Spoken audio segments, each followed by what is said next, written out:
Today, for the beginners bonus watercolour tips, I'm going to be talking about 3 different techniques: cling film, salt and splattering, which are all different but extremely effective techniques. Let's get started.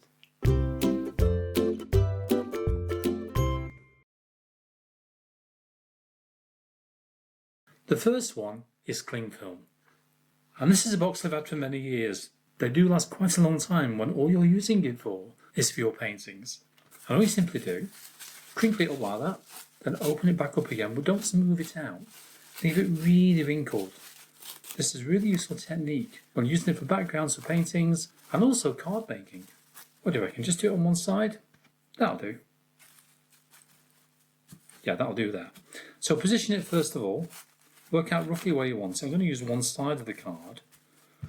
In fact, what I might do, is get my ruler a minute. I'm going to measure, I like centimetres, or centipedes as I call it.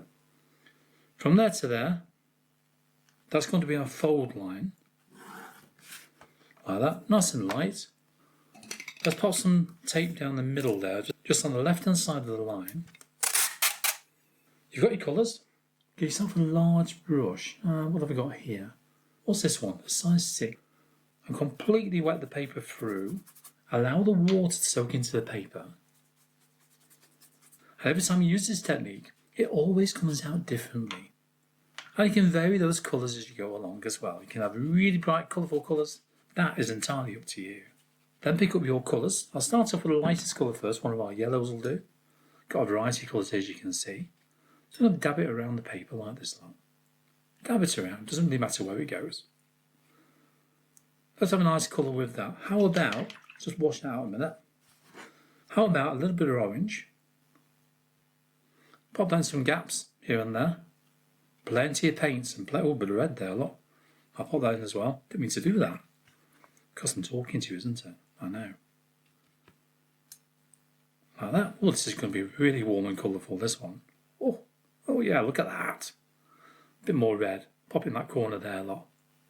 Why not? Maybe even a little bit over here as well. Go on, be daring.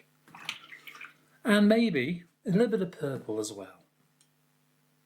Get ready for it. Hey, look at that go. What we need to do now, get some kitchen roll, nicely folded like that.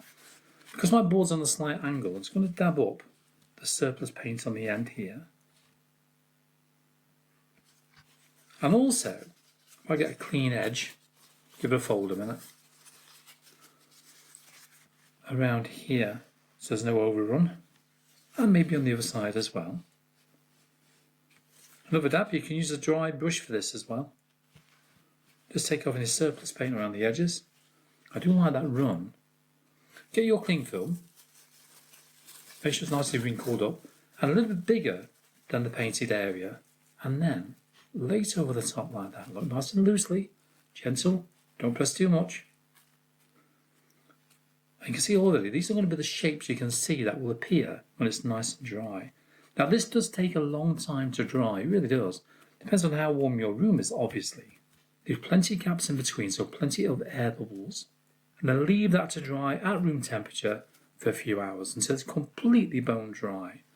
And if it's really cold where you are, then leave it to dry until the following day. Go on, you can be patient, you know you can. And I'll come back to you when it's nice and dry. As you can see, this is nice and dry. And if I slowly remove the cling film off the top, you can see that beautiful effect that you get there. Look at that. Oh, wow. That really is very effective indeed. But one thing I've made a mistake with here, can you tell what it is? Have you worked out what that might be? This is the central folding line here on the edge of the colour. What I should have done is allowed a border width, for example, that sort of width border, further in that a little bit more. And then just a light pencil mark for the folding line. That's what I should have done. At least then I'd end up with a border around the edge. But it doesn't matter. What I'll do in this case, I'll do the same thing as I did with this one here. And it's cut right to the very edge. And as you can see, it's still very effective. The next technique I'm going to show you is salt. Salt. Well, how can we use salt? What's the idea behind that? This one only just sticks. It's one that I got from that online shopping site begin with the letter E. You know the one, of course you do. First thing we need to do is put some colour on the paper. So I'm going to go straight in with the colours this time around. Let's go for some, I don't know, blue. Blue, cobalt blue in this case. Pop it on the paper. Now when you're using salt, don't apply it straight away, because salt will soak up the paint a little bit more. We also want the effect that you can get with salt, which is really nice effects. Oops, left a bit over there, look. Oh dear, what am I like? To mop that up now. Because I'm talking to you again, isn't it? I'll blame you for that. One thing you should do, which I'm not doing here, as you can tell, is cover the other side of your painting up with some paper. So you get some cleanest kitchen roll, soak it up first of all like that. Some paint stains, you won't be able to get it off. Some paints don't stain. This one may stain. If it does, it does. I'm not too worried in this case. We can add it to the effects. In fact, we could even paint the back of the card as well, as much as we wanted to. Darker colours can hide many little errors along the way. Oh, I've done that now. Meanwhile, that side is drying, so let's carry on. Got a bit more purple in there, I might put it in the top corner. What do you reckon? Bit of orange. Yeah, go on. I was going to go for yellow, wasn't I? I might just drop some yellow in there as well. A bit of orange in places, not we can really see it. Got yellow here, let's go for this one, which is Orlin. Doesn't matter what it looks like, it's just different ways of adding the colour onto the paper. This is good as well when you've got leftover paint from a main painting you've been working on, which I do very often have. You can play with the idea like this and see what effects you can create. And in future you might be able to incorporate those effects with some of your paintings. I want that to semi-dry, not quite, so let it soak into the paper first of all. It still needs to remain shiny and wet on the surface. But you can see that's a multitude of colours in there. Oh, isn't it just? Just blend that a little bit more in places. And we'll do the same down below as well. But let's use some different colours. I'll go back to the yellow,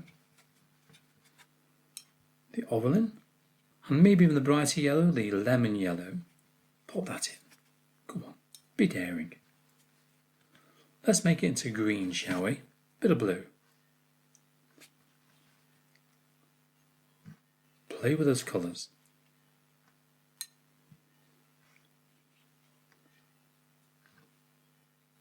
And I think just there.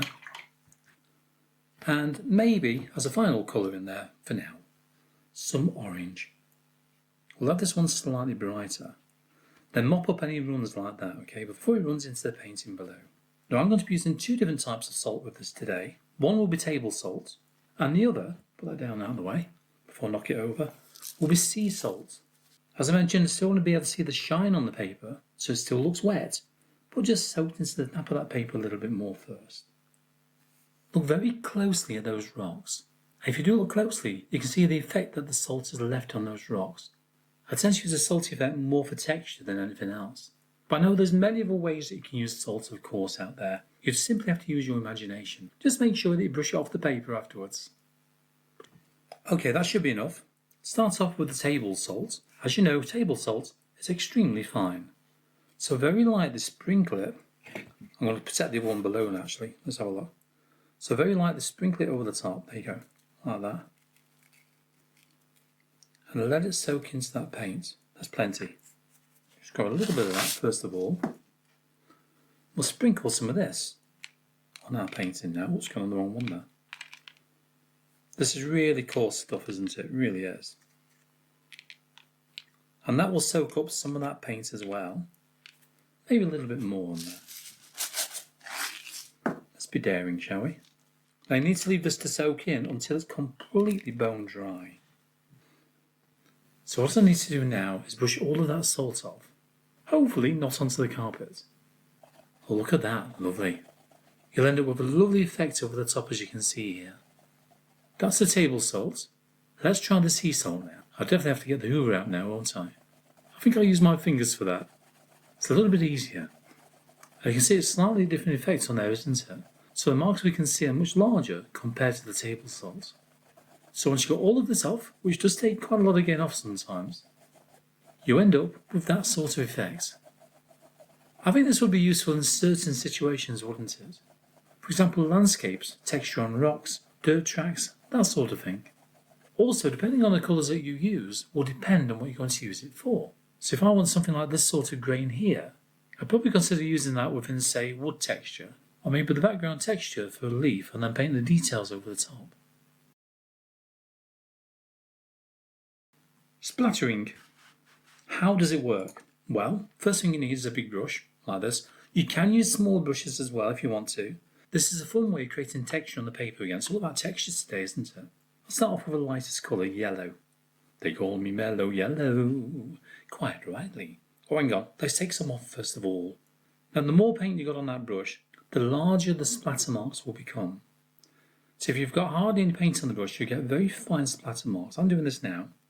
You can barely see this because remember it's yellow.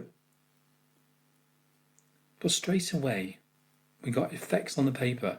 If you pull these bristles like this from the side, the paint will skid across the paper, a bit like skimming a stone on the water. Let's go for another colour. Let's go for orange, so slightly richer now. And I'm going to fully load this one up on purpose. Give you an idea of the kind of effect you get. So this is fully loaded. Watch this. Look how wide, look how wide those splatter marks are. God, ecky thump, as we say up north. Ecky thump. Don't ask. You have to look it up on the internet.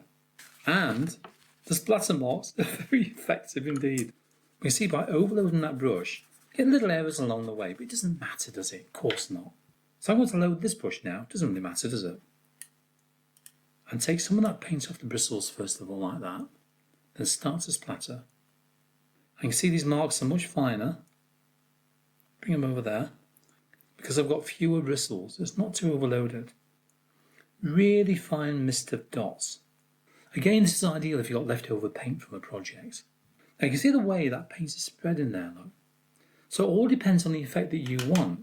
So if you want to move that around, just dampen the area like that with some of the paint that's already on the paper. And play with the idea and see what you can do with it. I did take some of that paint off that time around, look. You can see the way that's spreading on the paper, look at that. But you go on the dry paper higher up. That's a nice sort of effect, it really is. Can you imagine doing this with white paint on a black background? Go for some blue. I'll do the same on that one as well with the blue. It's all about playing with those colours and see what you can get. And here are just a few, only a few, I've got loads like this, of examples of how you can use the splattering technique. Just concentrate on one side now. I'm going to vary the way this looks. We're going to have basic splatter marks on the paper. Let's have a play with it, shall we? See what we can create. You do hope that somebody who gets this card doesn't just simply throw it in the bin afterwards. Because if they do, I'll not be very happy. And I'm sure neither would you. Grab yourself an indenting tool like this. These are really cheap to buy, honestly. I can't quite remember what I paid for them now. But they're very cheap indeed. So line this up like that. Use the largest end. And a couple of scribes with a medium sort of pressure. Don't press too hard, but just a little bit. Then that should, fingers crossed, bend, which I've already done, like that, and it can crease along the edge of that. And that's now a lovely background to place the painting on the top of. Very colourful and effective. So maybe something like that there, though. How about that? And that is one card made by using the splattering technique. And also, just one use of that splattering technique. What painting would you use the splattering technique for? Let me know in the comments down below. I've got plenty more tips and tricks videos for you to have a play with. So, if you fancy having a go at something else, take a look at the link to the top right hand corner of the screen. I'll see you there.